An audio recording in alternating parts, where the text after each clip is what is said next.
How about now? Let's try this again.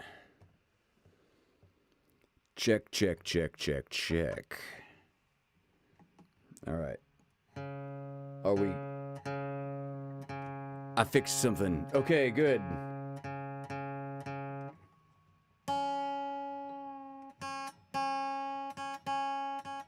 All right. Fortunately, we had Danny Roque close at hand to tell us all the right things to click and all the guitar strings that were slightly out of tune.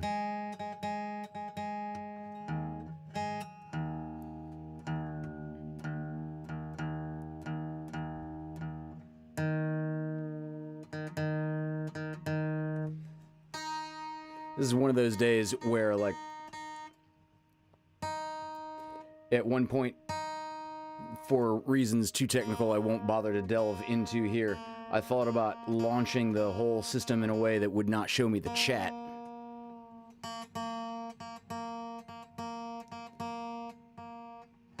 Not because I was trying to avoid the chat, mind you, but because that was like a corner I was trying to cut in some battery I was trying to save. And reasons such as this technical snafu are exactly why I decided a long time ago that that is something that cannot be skipped. Plus, I don't know what that would be like, to do a LoveCast and not be able to see the chat, not be able to like interact with the folks watching, and that would be, that would be weird. Hello, Karen Oliver, all the way over in Delaware. All right. Oh, see some folks going to Sawdust. We'll have to come back to that conversation. Take two.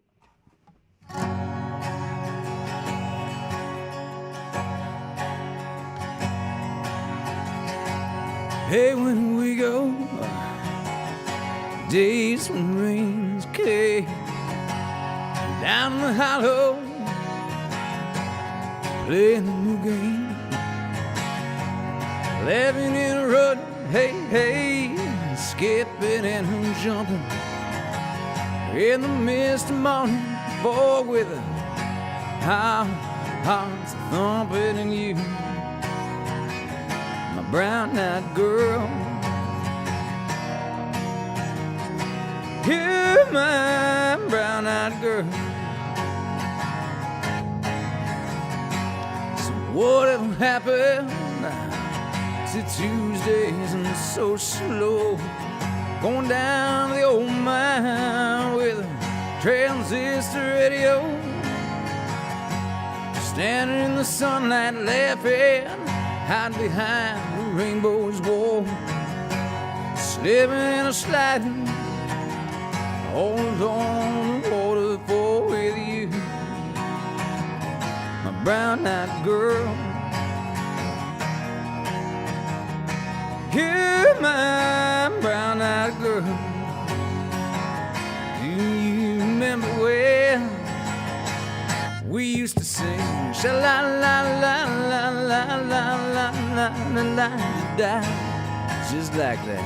Sha-la-la-la-la-la-la-la-la-la-la-la-la-la-la.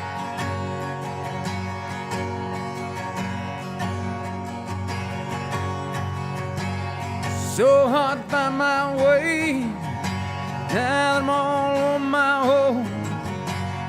I saw you just the other day, my, how you have grown. Guess my memory back there low. Sometimes I'm overcome thinking about it, making love in the green grass behind the stadium with you, brown-eyed girl. You're my brown-eyed girl. Do you remember when we used to sing sha-la-la-la-la-la-la-la-la-la-la-la, sha-la-la-la-la-la-la-la-la-la-la, just like that? Sha la la la la la la la la la di da. Sha la la la la la la la la la la di da. Sha la la la la la la la la la la la la la la la la. Sha la la la la la la la la la la la la la la la di da. La di da.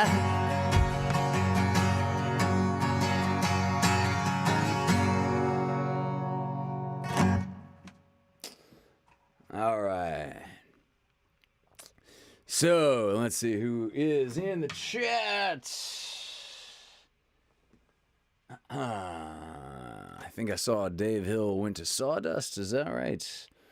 Man, it's been a long time since I've been to or thought about Sawdust. I think I played every Sawdust festival like once a summer for like 5 or 6 years, maybe 7, 8 even. Sawdust is where I met Ed Marsh, who always watches the replay like a day later. So, yeah, Dave, did we meet at Sawdust also, or do I know you from Vaudacity circles? I'm not certain about that. Hello, Melissa Catano. I hope you're reading something awesome and edifying that I get to hear about. Hello, Diana Nicole, Kelsey Blaine Gibson, Susan Kuhn, hi. Craig Jackman, greetings and salutations, sir. My mom, Pam, is here. Svetlana, hello. Sage Coast. I don't recall seeing that one before. Hello, Sage Coast.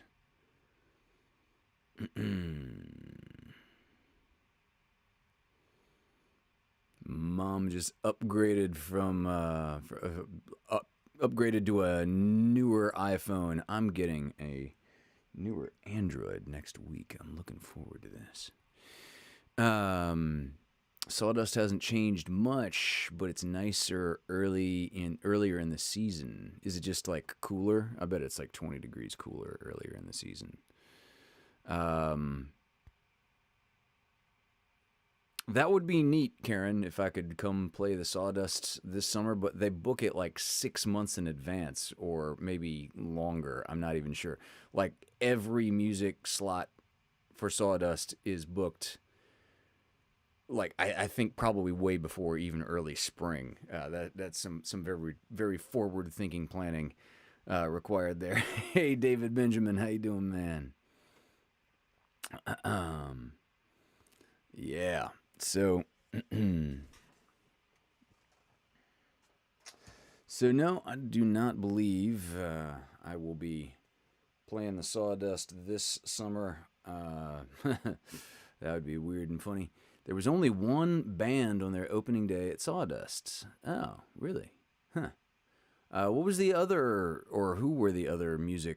Like, are they doing solo artists? What are they doing for the other stages? Or are the other stages just empty? What's, fill me in there, Svetlana. I'm really curious what they're up to these days. All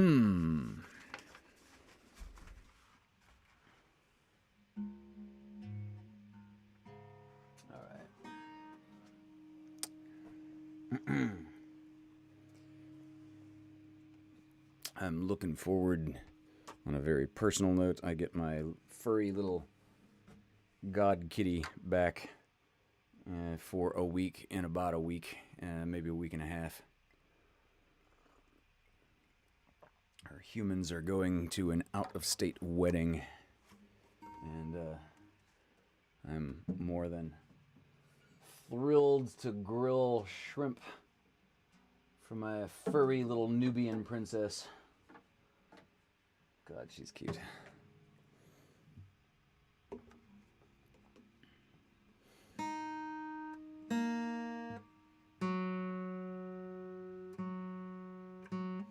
All right, so this next song,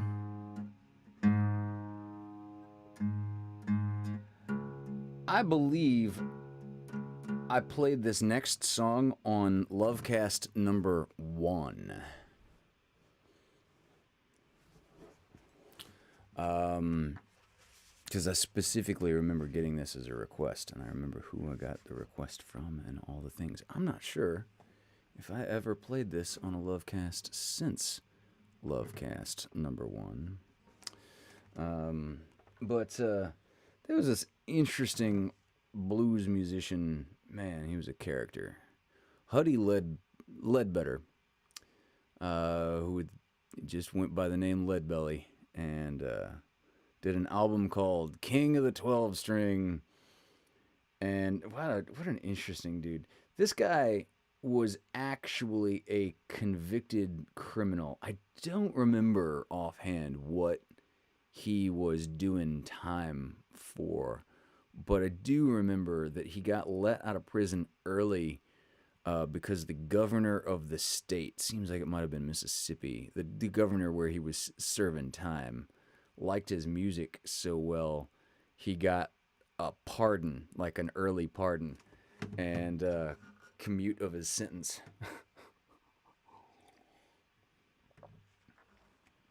They'll let him out so he could play more music and record more stuff. I just think that's hysterical, because that ended up being like a plot line in the movie Oh Brother, Where Out Art? Oh, easy for you to say. Oh Brother, Where Art Thou? In any case, you might know this because in their Unplugged album, like 60 years later, Nirvana covered this acoustically. This is a Leadbelly classic called In the Pines.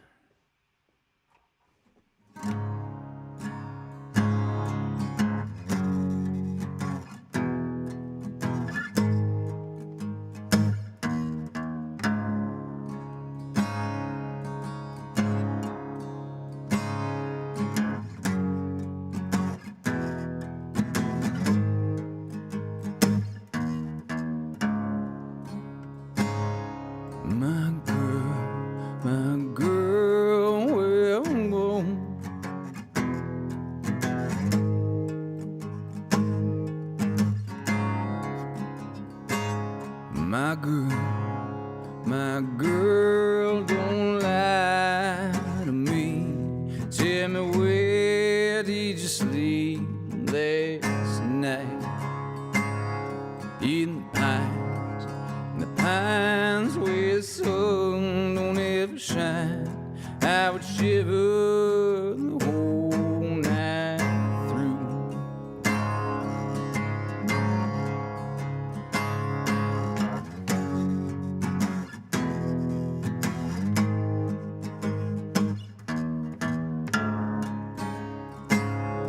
My girl, where will you go? I'm going where the cold wind blows. In the pines where the sun won't ever shine. I would shiver the whole night through. Her husband was a hard working man, killed a man, let her head from here. His head was found near the driving wheel, but his body never was found. My girl, don't lie to me. Tell me, where did you sleep last night? In the pines where the sun don't ever shine. I would shiver all night through. My girl, where will you go? I'm going where the cold wind blows. In the pines where the sun don't ever shine. I'd shiver all night through.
Yeah, Lead Belly. You know, there's a significant chance I played that song at Sawdust. Probably would have been like 2013 or 2014, give or take. Yeah. There's some parts of me that really misses those days. Damnedest thing, David. My cat, Cubit, who passed in 2018, so you never saw hide nor hair of Cubit. Cubit would get really upset by harmonicas in a couple of keys. I remember harmonica in the key of E in particular would just upset the hell out of Cubit. It just, I don't know, there's something very particular about that exact frequency that would just set him off. Oh my God. He would. And he'd get right in my face and just go meow, meow, meow, meow, meow. Like, I'm not sure if he was begging me to stop or making sure I'm okay, or I never did figure out quite how to interpret what it was, but man, talk about an era of life that I really miss. I miss having lots of critters. I miss having a house full of a lot of critters. Because I haven't had like human roommates for. Yeah, the audience has seen Cubit in a video or two. I haven't had human roommates, since, I don't know, like the last relationship where I lived with my partner, and that's been a real damn long time ago. So that's been just a real weird adjustment over the last few years of going from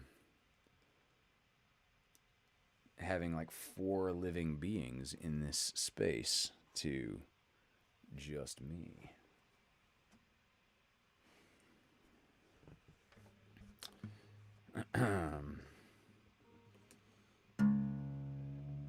It's not an adjustment that I prefer either, but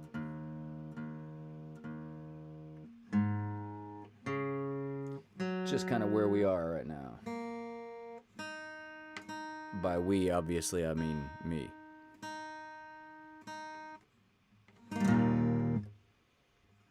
Okay.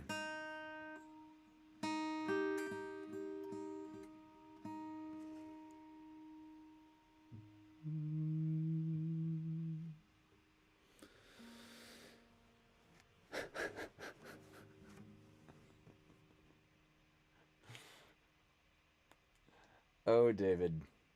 I highly recommend Fuzzy Companionship, aside from the fact one poops on the floor and the other ears leaves. It's great. Yeah, I clearly one of them spell checks for you, too. Yeah, Mom, Just Breathe. Cubit is at the very, very end of Just Breathe, quite specifically. Okay, so from the album Surfer Rosa, it's a Pixies song I haven't played in a long time. This is called Where Is My Mind?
head on the ground. Try this trick, hand spinning, yeah. Your head will collapse, there's nothing in it. And you ask yourself, where is my mind? Where's my mind? Where is my mind?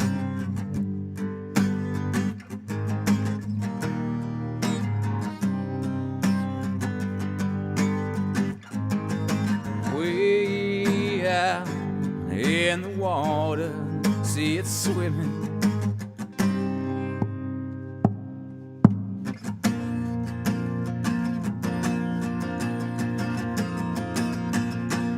I was swimming in the Caribbean. Animals were hiding behind the rock. Hey, except a little fish, but they told me swears, trying to talk to me, coy, coy. Where is my mind? Where is my mind?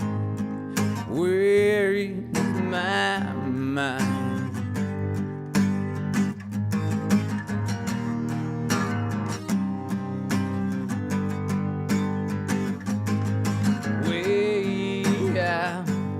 In the water, see it swimming.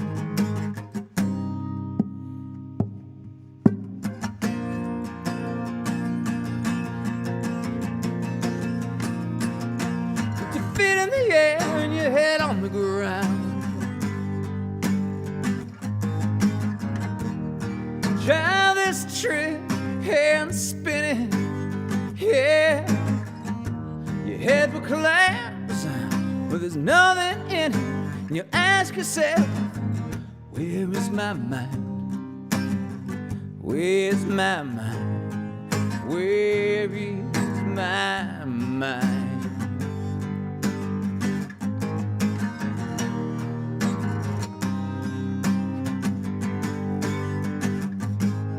Way out in the water, see it swimming.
Yeah.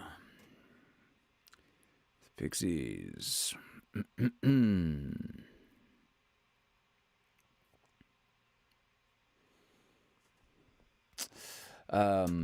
So, for those of you not keeping up with astronomy news, at the beginning of July, a couple of days ago, by we, of course, I mean humanity, the European Space Agency, to be a little more specific, launched a new telescope I'm pretty excited about. I've been watching in the news, watching it develop over the past few years. This one's called Euclid.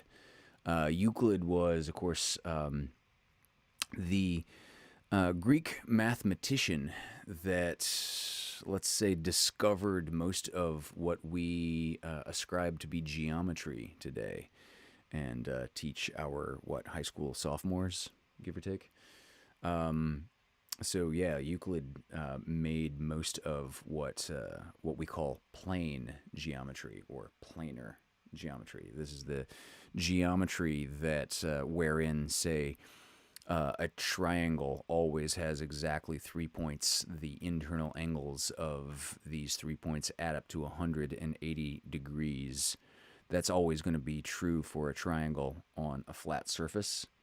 You can imagine if you traced out a triangle on, say, the surface of a globe, put one vertex in your mind at the North Pole, put another vertex on the equator, and the third vertex on the equator opposite there, then they are going to have 90-degree angles, and it'll still be a triangle. This is not planar geometry. So Euclid described the geometry of stuff that is flat. And this telescope is was launched. This is a space telescope. Was launched, as I said, a few days ago. It is going to the same Lagrange point that the James Webb Telescope currently occupies. So this is kind of like, you could imagine this as being like the gravitational stable point, like, for example, being like a ball that is at the top of a hill. Imagine a hill with a kind of a flat space. So if it goes off of that flat space by any, it's going to roll down the hill and out into space. This the Euclid Space Telescope is going to the same Lagrange point as where the James Webb Space Telescope is parked. And the point of the Euclid Space Telescope, unlike the James Webb Space Telescope or unlike the Hubble, this is not the type of research telescope that is going to be allocating time. So if you are an astronomy team, you can apply for a time slot with the James Webb Space Telescope, for example, where you say, on this particular date, I would like the telescope to be pointed to this particular place in the sky. This is my proposal. This is the conclusion that I am trying to support. Or this is the alternative hypothesis to our commonly accepted viewpoint of this particular thing. There's a board that allocates time on the James Webb Space Telescope to teams of astronomers doing cutting-edge research. This has gotten really competitive. I have been actually following the YouTube video blogs of teams of astronomers who did not get picked for their time allocation. And I think for every 8 teams, or for every 8 proposals, one was selected, just to give you an idea of how competitive that is. In the world of science, that is like real dog-eat-dog, bloodthirsty stuff. In the world of Los Angeles acting and entertainment, that's like 1 in 8. Damn, that's practically assured. I could do that. So depends on who you ask for what degree of uphill battle you're fighting. Point is, however, the Euclid Space Telescope is not going to be allocating time like that, like the James Webb or like the Hubble. Euclid's whole mission is to literally map known space. Like, we are looking at where the galaxies are in relationship to each other. We are looking at where are clusters of dark matter in relationship to everything else. We still have no idea what dark matter is. It's still just a placeholder for a known unknown. But we can look at where it might be gravitationally attracting clumps of things that emanate light, groups of stars that have too much gravity holding them together in comparison of how much mass we can see, for example. And yeah, to get a really good model of where everything is in the known universe in relationship to where everything else and where everything is headed, that is essentially the mission of the Euclid Space Telescope. So, we're about to get some really cool maps, is what this amounts to. Some really cool maps that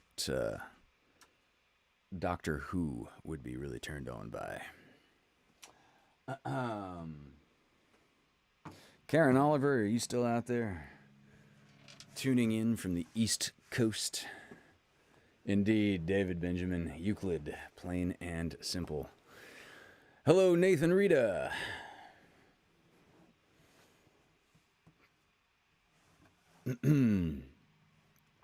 Well, so seeing David says, I wonder how many JWSTs, James Webb Space Telescopes, would have to be up there for there to be no competition for time on it.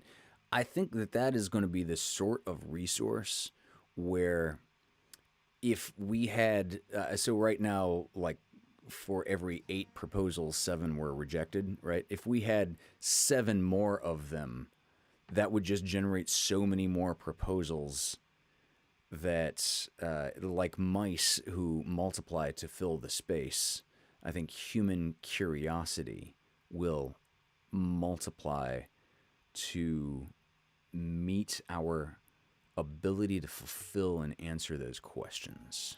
Yeah, exactly. Like widening the freeway. Precisely. That's a very apt analogy. So yeah, Karen Oliver, if you're still out there and listening from the East Coast, it's a Karen song.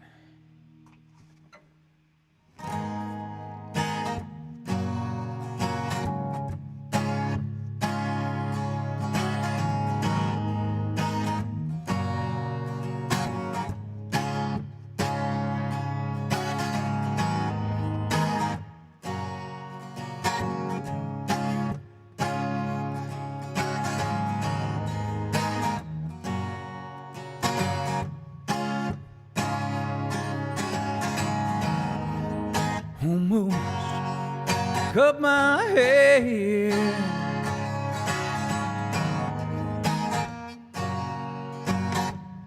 Happened just the other day. It's getting kind of long. Could have said it was in my way, but I didn't. And I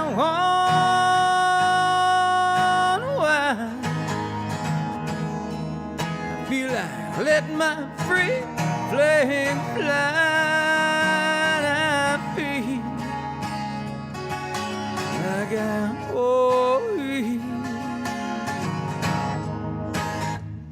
to someone.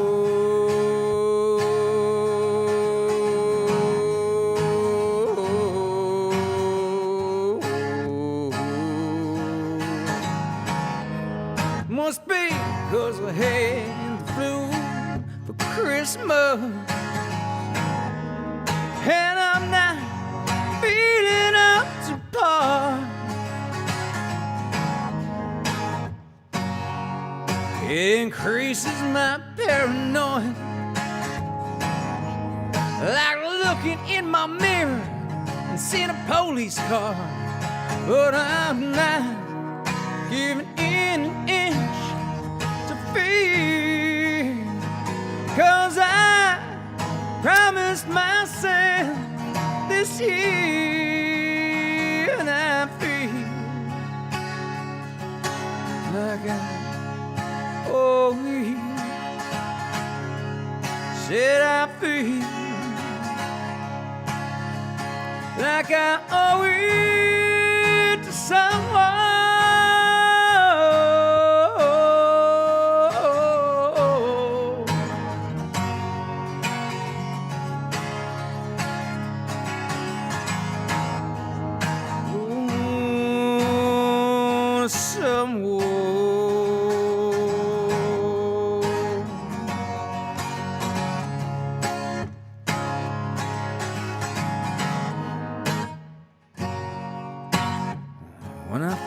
finally get myself together.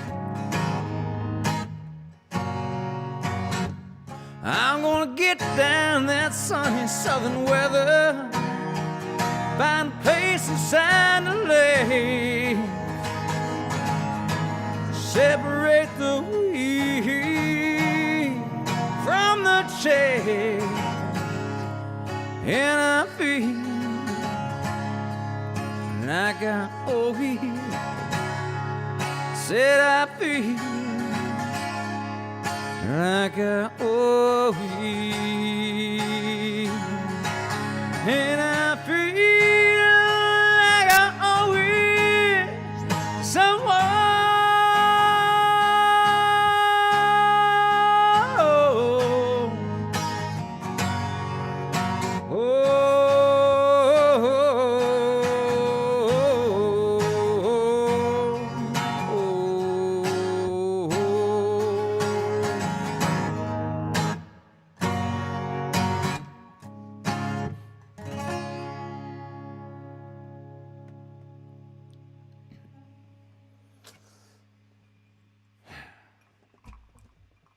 Almost cut my hair. Crosby, Stills, and Nash. Yeah. Karen, you're very welcome. Pirate Invasion Long Beach is this weekend. Rom, tell us about that. I'm not sure what that is or where that... Where are the pirates invading? Yeah, fill us in the chat. I confess, I don't know what that means. I'm assuming it's something more fun and festive and not like the Somalis of 15 years ago have gotten really ambitious and come all the way across the Pacific or something like that. That would be very dark. Man, that's a great song, though. Almost cut my hair. I love that one. Rainbow Lagoon, Long Beach. So, Melissa, is it like a Ren Fair, but specifically geared toward piracy? Like, what's the artistic vision here? What's the mission statement? What are they going for? Out of curiosity.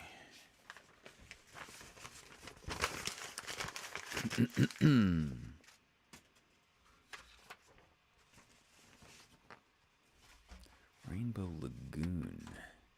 I don't even know where that is. Near the convention center. Okay, that helps. That actually would have been my guess, but man, Rainbow Lagoon. So that must be like nearby the Queen Mary and stuff, right? There will be some drinking, indeed. And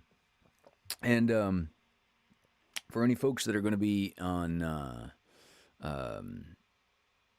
software, for anybody that's going to be in the Santa Monica area on Saturday, the Delgado brothers are playing at my old haunt, Harvell's. I'm seriously thinking of going. I hadn't quite committed one way or the other, but yeah. So T.O. Joe with his actual brothers are going to be taking the stage this Saturday at Harvell's. Yeah, I might just go.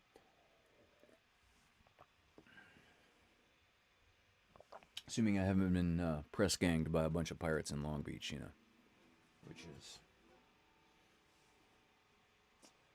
which is, I would say, a non-zero possibility.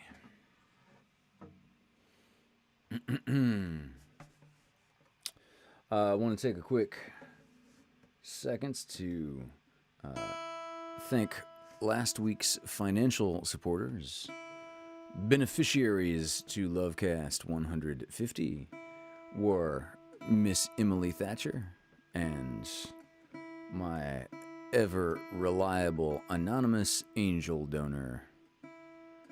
Thank you very much. Y'all keep a big difference happening in the bottom line.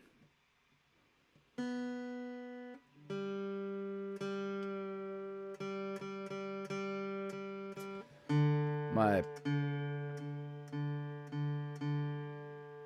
personal crusade of medical nonfiction audiobooks continues as soon as we're done with the LoveCast here tonight. As a matter of fact, I'm going right back to the recording.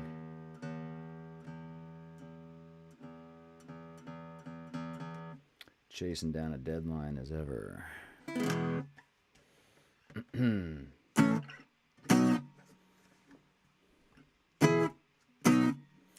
All right.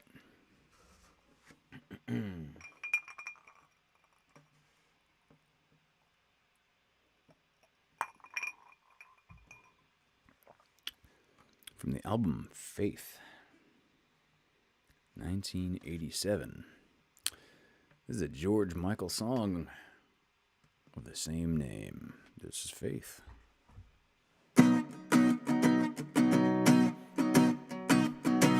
Well, I guess it would be nice if I could touch your body. I know not everybody's got a body like you, but I gotta think twice before I give my heart away. And I know all the games you play, 'cause I played them too. Oh, but I need some time off from that emotion. Time to pick my heart up off the floor. Oh, when that love comes down without devotion, well, it takes a strong man, baby, but I'm showing you the door. 'Cause I gotta have faith, I gotta have faith. 'Cause I gotta have faith, faith, faith. I gotta have faith, faith, faith. Baby, I know you're asking me to stay. Say please, please, please don't go away. Say I'm giving you the blues. Maybe you mean every word you say. Can't help but think of yesterday and another who tied me down to the lover boy rules before this river becomes an ocean. Before you throw my heart back on the floor. Oh, baby, I reconsider my foolish notion when I need someone to hold me, but I'll wait for something more. 'Cause I gotta have faith, I gotta have faith. 'Cause I gotta have faith, faith, faith. I gotta have faith, faith, faith. Before this river becomes an ocean. Before you throw my heart back on the floor. Oh, baby, I reconsider my foolish notion when I need someone to hold me, but I'll wait for something more. 'Cause I gotta have faith, I gotta have faith. 'Cause I gotta have faith, faith, faith. I gotta have faith, faith, faith.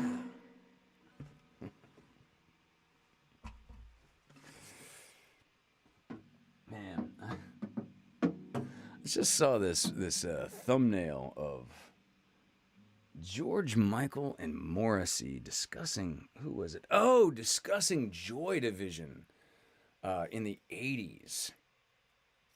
And man, this picture of George Michael, he's just so